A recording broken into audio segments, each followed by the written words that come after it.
So most video game Easter eggs are pretty straightforward. Some will reference a movie, others will reference a game, and others are the posters found in Haydee 2. Well, in today's video, I wanted to take a look at a special kind of Easter egg. A kind of Easter egg that completely changes the way the game is played. Now, this video was made with the help of my Patreon-only Discord server, where I also streamed one of the Easter eggs live. So if you want to join in and help support the channel too, then check the Patreon link in the description or in my pinned comment. As always, if you can think of an Easter egg that would have been perfect for this video, then let me know in the comments, and without further delay, let's get started. Now, when you're playing a particularly gory game, the last thing on your mind is the mess you're making. Games like Ultrakill give you all the tools to make as much mess as possible. I mean, blood is how you restore health, so it's in your interest to spill as much of it as possible. Well, whilst that may be true for most levels, there is one level in Ultrakill where you might want to be a bit more careful with which body part ends up where. Level 7S takes place in a pristine white environment. It's so nice that having to make a mess slaughtering loads of enemies is a real shame. In typical Ultrakill fashion, you have to find skulls to open doors so that you can progress. So after defeating the last of the enemies, you can go ahead and grab the blue skull to finish the level.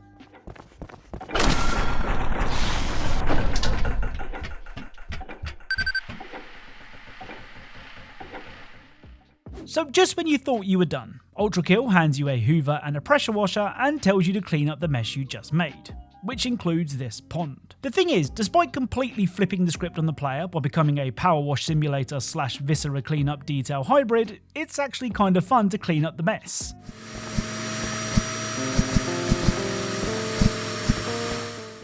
Oh, and that pond I mentioned? Well, you just need to unplug it.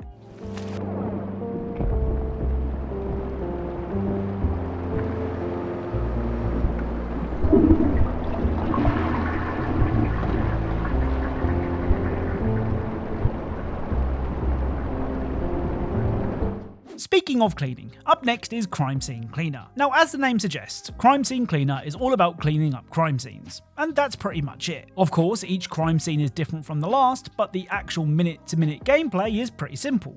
Dump bodies, clear away any evidence, and wash away blood. Like I said, simple. The Modern Art Museum is the scene of yet another bloodbath that you have to make clean. But there is more to this level than meets the eye. Out back, you can find a security station with various different screens, though none of which show the actual museum, which seems to be a bit of a design flaw. Instead, these screens show colours, and you'll need to remember these colours to see our next Easter egg. Further into the level, you can find more monitors, and you can interact with them to change the colour on the screens. And if you change the colours to match the monitors we found earlier, this will happen. Easy peasy.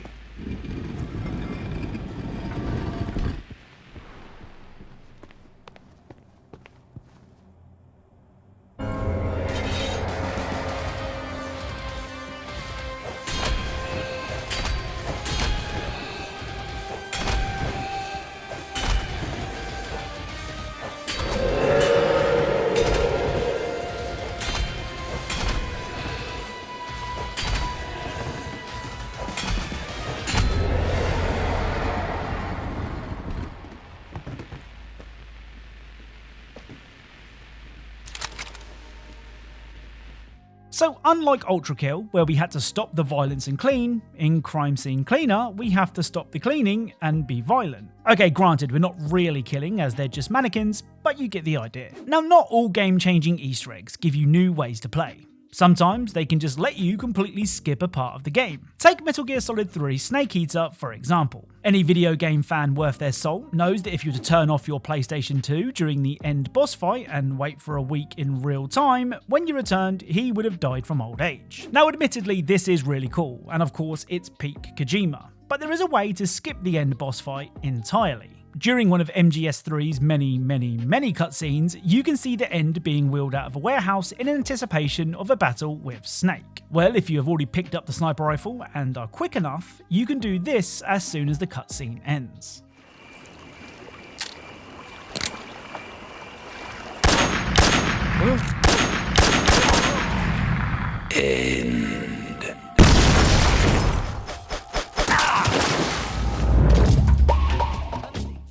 So with a couple of well-placed shots, you can kill the end way before you're supposed to do battle, skipping the boss fight entirely. I mean, the game does send an Ocelot unit to fight you instead, so there is still a challenge, but it's really cool that the game even allows this type of thing. And again, it's peak Kojima. Another game that lets you skip a potentially tricky encounter is the Resident Evil 4 remake. When Leon first arrives in the village, he's greeted by the locals, and let's just say, they're not pleased to see him.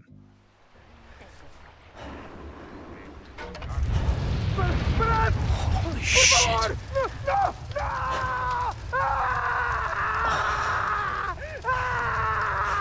Now this first encounter is on a timer, so in theory you could just run around and avoid enemies until that timer expires. Apparently it takes around 5 minutes for the bell to ring, and for the villagers to head to bingo. Where's everyone going? Bingo? He said it! He said it! Which isn't that long, but it could definitely be shorter. Well, on a New Game Plus playthrough, if you have a sniper rifle equipped, you can do this.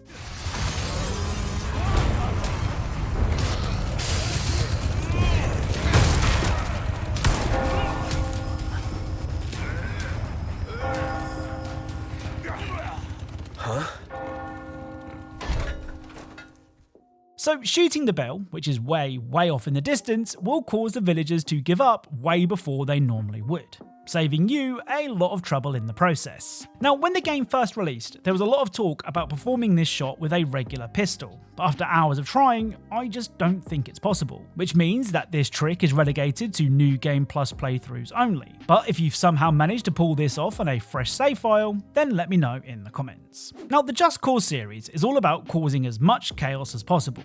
If you're not blowing something up, you're usually on your way to blow something up. I mean, that's especially true for the latest entry in the series, where you're given all manner of tools to get the job done.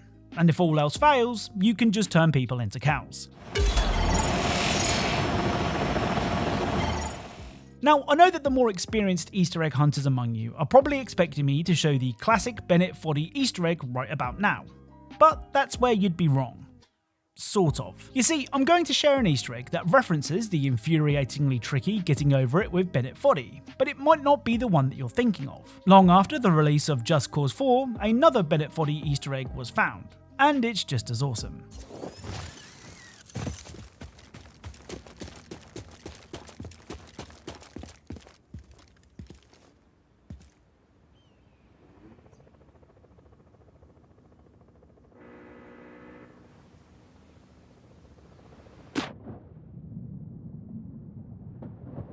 I mean, the game's tone shifted so quickly that I almost got whiplash. But it's so cool that you can stop all the gunfights and explosion and try to climb some obstacles while sitting in a cauldron. So Brothers in Arms Hell's Highway is one of those games that seems to get more fans as the years go on. Released in 2008, Hell's Highway was a gritty and realistic depiction of World War II combat, where you were responsible for your team of humans. Now you might wonder why I made that distinction, the fact that you are in control of humans. And well, that's because that's not always the case. You see, if you shoot the bottles that I do, and then go and stand in a bush, this will happen.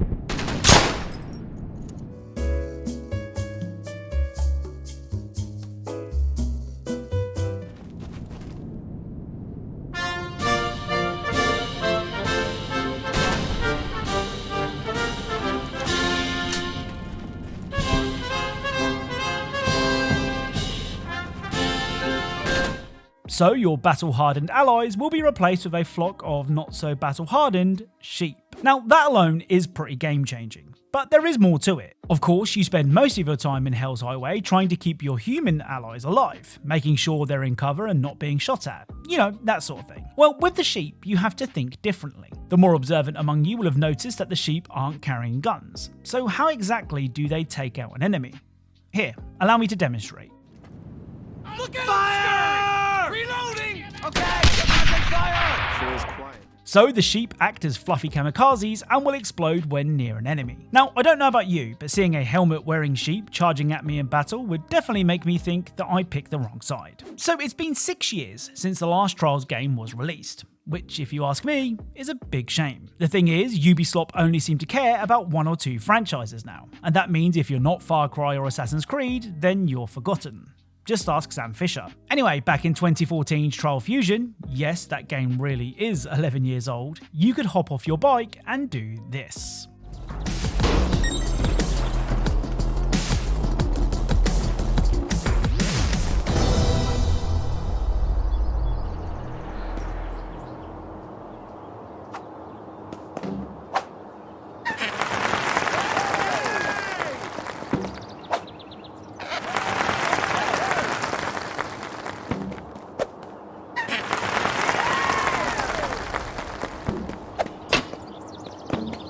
So playing tennis in a platform racer is pretty game changing, but to then give you a penguin as an opponent, that's the cherry on top of the cake. Now, I'm not gonna lie, when it comes to game changing Easter eggs, this next Easter egg from Gears of War 3 is probably the least game changing of the lot.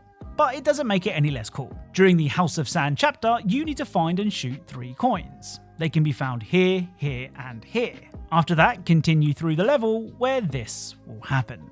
Grab what you need and keep moving.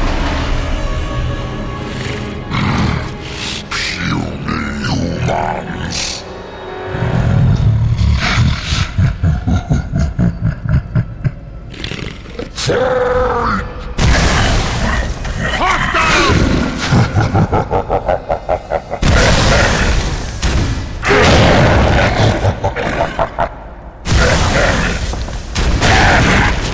So the game changes from a third-person shooter where you kill Locust to a third-person shooter where you kill Locust. Okay, I know this isn't the most drastic of changes, but come on, it's a cool Easter egg. Right, the final Easter egg for today's video can be found in the supremely strange Jazzpunk. On the hotel level, there are loads of things to see and do. For example, you can beat the brakes off a car. You win. Perfect. In fact, there is so much to do that you might ignore the humble-looking wedding cakes. Well, if you approach one of these cakes and interact with it, this will happen.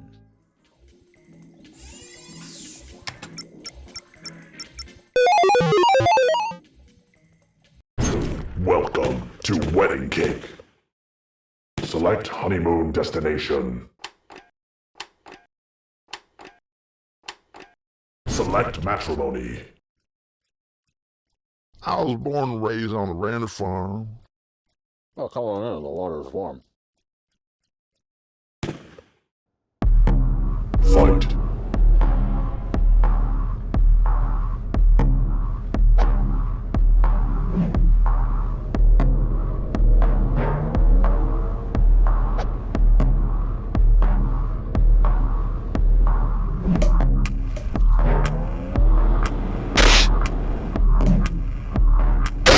Gained the lead.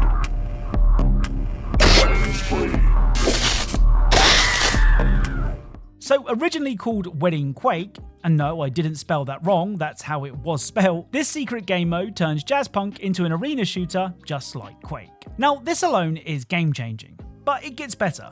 There are secret playable characters that can be unlocked by talking to them in the actual game, and there is now 4-player support, so you can deathmatch friends. I know that Jazzpunk is weird, but to hide a fully playable 4-player arena shooter inside a wedding cake is pretty damn special, and in my opinion, game changing. So that's it. If you enjoyed this video, then a like is really appreciated. Like I said, if you want to watch me record these Easter eggs, then check out the Patreon link in the description or in my pinned comment. As always, thank you all for watching, and I will speak to you all soon.